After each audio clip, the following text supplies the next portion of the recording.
So you want to tinker with your portfolio. It's doing fine, but you want to tinker with it. So many emails every day I get on this.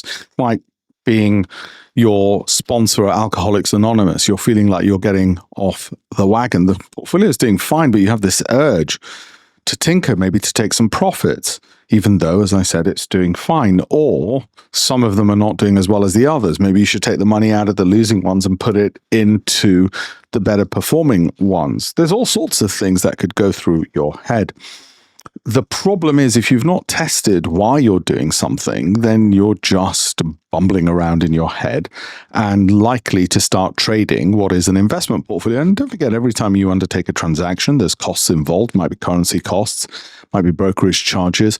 But also, if it's not something repeatable, then you've got another problem. You're just randomly throwing darts at a dartboard and inevitably will probably end up underperforming, all for the sake of a small-time dopamine hit. So what I would say to those people who have this urge to tinker with their portfolio is to consider, are they good quality companies? And sometimes some will lag, some will rise. That's the whole point of diversifying and not only having one stock.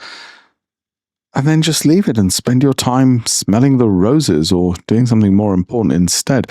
If you're looking for perfection and trying to be right on every single pick and trying to get out at the exact right time and in right at the market bottom, then investing is not for you. Some kind of addiction therapy probably is. Anyway, you know the drill. Links are in the bio. Like and follow for more. Thank you.